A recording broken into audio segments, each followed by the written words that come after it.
Hello friends, welcome back to our channel Only Excellence. So we are back again with the Hindu 10 difficult words for 27 July 2020 from Hindu editorial. Okay, so first word that we will be discussing today is contempt. ये word आपने sure सुना ही होगा, contempt of court और contempt of, specially इसी term में सुना ही होगा आपने. तो कंटेम्प्ट का मतलब हिंदी में इसका मतलब होता है कि अवमानना करना या तिरस्कार करना. अवमानना करना या तिरस्कार करना, ये इसका हिंदी मतलब होता है. मतलब इसका होता है कि किसी भी चीज़ के लिए उसको डिसरिस्पेक्टफुल अगर आप होते हैं या लॉ वाले टर्म में अगर आप बोलें तो किसी लॉ को अगर जानबूझ के आप उसको पालन नहीं करते, उसको मानते नहीं हैं, तो उस सेंस में इस वर्ड को यूज करते हैं. इंग्लिश जो वर्ड है इसका सिमिलर वर्ड होगा disrespect, neglect and disregard. These are similar word for contempt. Opposite वगैरह वर्ड अगर इसका बोलें तो रिस्पेक्ट, रिगार्ड, ये इसके अपोजिट वर्ड हो जाते हैं कंटेम्प्ट के. अवमानना करना, तिरस्कार करना, अपमान करना, this is the meaning of contempt. Okay, so second word जो हमारा है दैट इज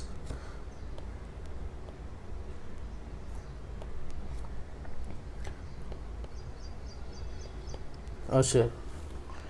अब अशर का मतलब होता है, इसके दो मतलब होते हैं. एक तो नाउन वाले सेंस में इस वर्ड का यूज करते हैं हम. नाउन में इस वर्ड का मतलब होता है अटेंडेंट, अटेंडेंट या गाइड या एस्कॉर्ट. ये तीन वर्ड मतलब होता है कि जैसे आप किसी जगह पर अगर आप जाते हैं तो if somebody is escorting you till your place, आप सपोज किसी थिएटर में गए या किसी फंक्शन में गए तो वहाँ पे अगर कोई एक ऐसा आदमी है जो आपको ले जाके आपकी सीट तक अगर पहुँचाता है तो उसको भी असर बोलते हैं. दिस इज़ ये नाउन वाले सेंस में होता है. सेकेंड वर्ब वाले सेंस में होता है कि आपको किसी को जो भेंट कराने वाला आदमी, जो मिलाने वाला आदमी होता है, जो मिलाने की जो प्रक्रिया होती है उसको भी असर बोलते हैं. तो वर्ब और नाउन दोनों सेंस में यूज होता है. So attendant, guide, escort, this is noun के similar word for usher. Verb का अगर सिमिलर वर्ड बोले तो हेल्प और टू अकम्पनी, ये इसका वर्ब का सिमिलर वर्ड होता है असर का.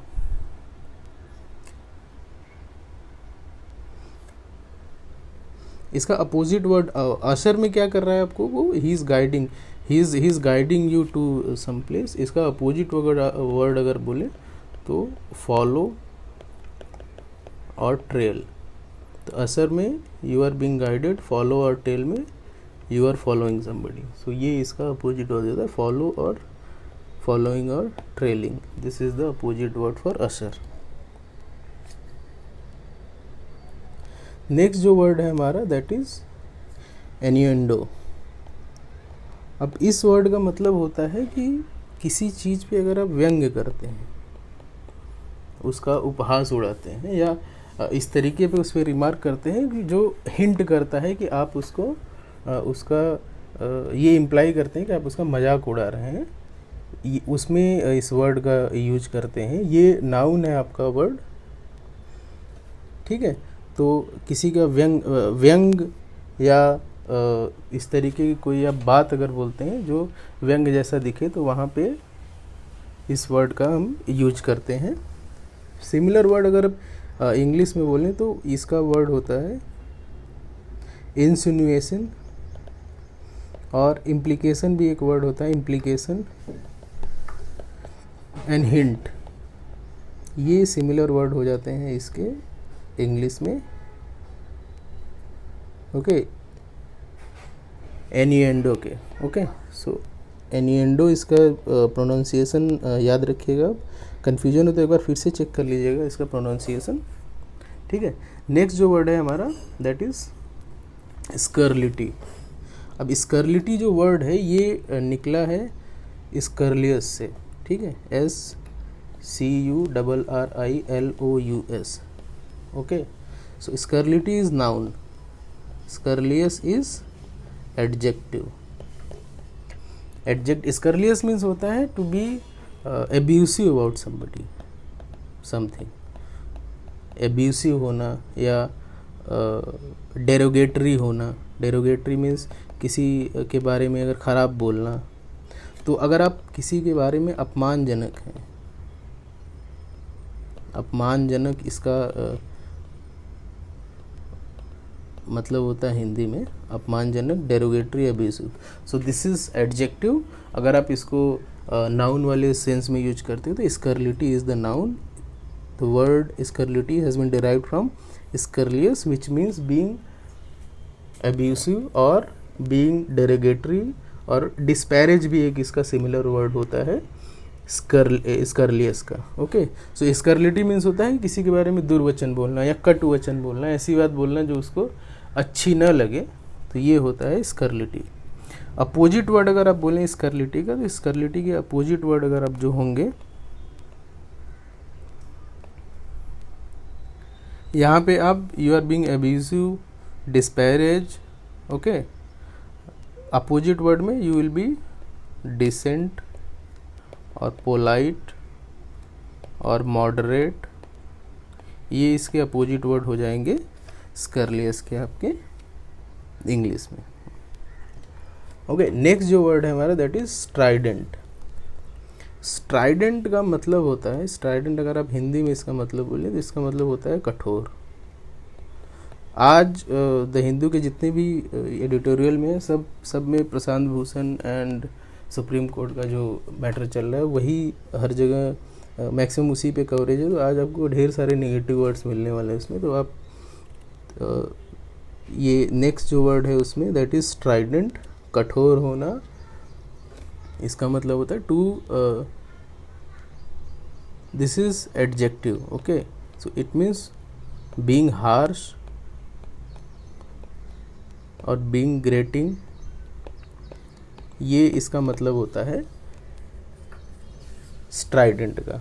ओके, स्ट्राइडेंट का एक मतलब ये हो गया. दूसरा मतलब ये होता है कि अब आपका अगर कोई पॉइंट ऑफ व्यू है, specially controversial point of view, अगर अब उसको आप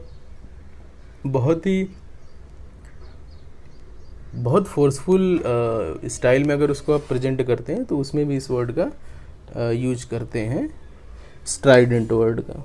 हाँ, कि आप अपने अगर कोई व्यू अपना बहुत फोर्सफुली, ये एनी कंट्रोवर्शियल व्यू अगर फोर्सफुली बहुत प्रेजेंट किया तो उसमें बोलते हैं कि he is presenting this view very stridently. तो वहाँ पे भी इस वर्ड का यूज होता है. ओके, सो नेक्स्ट जो वर्ड है हमारा दैट इज़ अम्ब्राज. अम्ब्राज मीन्स होता है आपका रोष. हिंदी मतलब जो होता है इसका रोष या अपमान.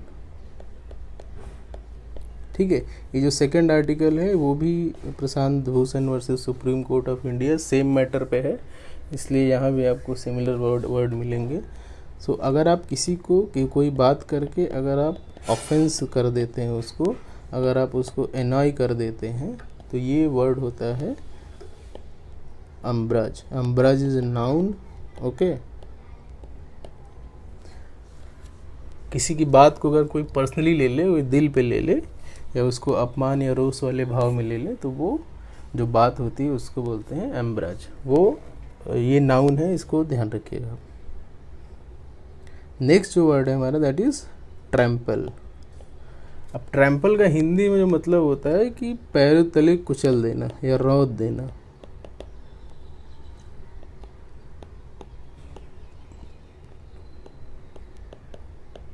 पैरों तले कुचल देना या रौंद देना. Okay, to crush something, to stamp something. Stamp में क्या होता है, स्टैम्प कोई चीज़ है उस पर स्टैम्प करते हैं तो उस पर जोर से ठप्पा मारते हैं ना, उसको क्रश करते हैं. So to crush something, to stamp something, तो ये उसमें इस वर्ड का यूज करते हैं ट्रैम्पल का. सिमिलर वर्ड आपका इंग्लिश में जो होगा दैट विल बी, जो बताया मैंने, क्रश, STAMP, स्टैम्प. स्क्वाश भी एक वर्ड होगा, SQUASH, स्क्वाश. निचोड़ देना या रौद देना, तो ये मतलब होता है ट्रैम्पल का। सो ट्रैम्पल इज़, ये वर्ब है, इसको याद रखिएगा। ओके, नेक्स्ट जो वर्ड है हमारा दैट इज़ अनरफल्ड।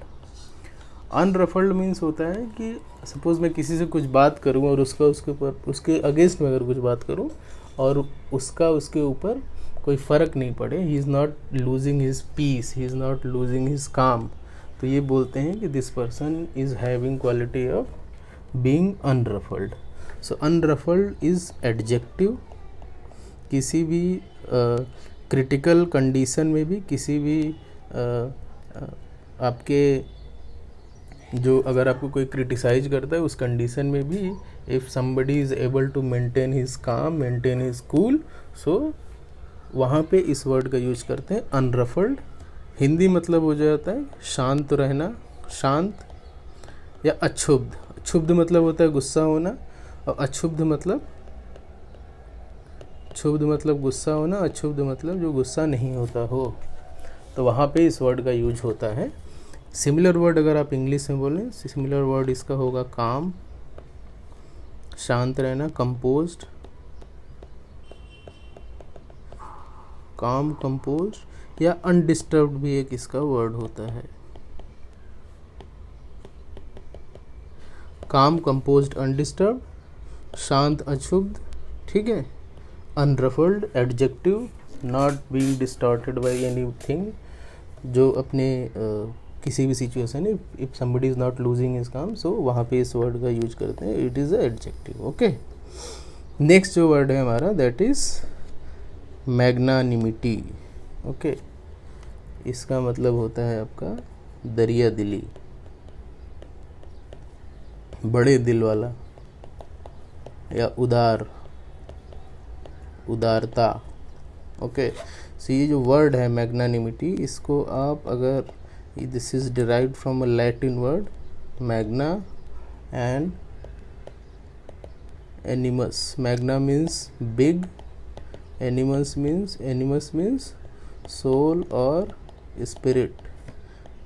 बड़े दिल वाला, बड़े विचारों वाला, बड़े हृदय वाला जहाँ होता है वहाँ पे इस वर्ड का यूज करते हैं मैग्नानिमस। ओके, तो बड़े दिल वाला, ये इसका ओरिजिन है इस वर्ड का। इस originated from a Latin word Magna plus एनिमस, ये ध्यान रखिएगा आप। सिमिलर वर्ड अगर आपको इंग्लिश में बोलें, सो इसमें generosity, very generous person. Okay, generosity. Benevolence, benevolence मतलब होता है दयावान, उदार से इसका बेनोवेलेंस का हिंदी मतलब अगर बोले तो उदारता भी होता है। सो condition of being generous and magnanimous, ये है मैग्नानिमिटी। ओके, अपोजिट वर्ड अगर बोले तो यहाँ पे क्या है आपका मैग्नानिमिटी में, आपका दिल बड़ा है। अपोजिट अगर इसका बोलें तो आपका दिल छोटा हो जाएगा। दिल छोटा होने के बाद क्या होगा, आप सेल्फिश हो जाएंगे, तो selfishness is opposite word for magnanimity. So और यहाँ पे दरिया दिली है, और दरिया दिली जब चली जाएगी तो आदमी मीन हो जाएगा। मीन होने के बाद उसका क्या हो जाएगा, meanness is also one of the opposite word for magnanimity. So that's all for today. आप लाइक कीजिए, शेयर कीजिए, सब्सक्राइब कीजिए। कोई डिफ़िकल्टी है तो बताइए। Thank you so much.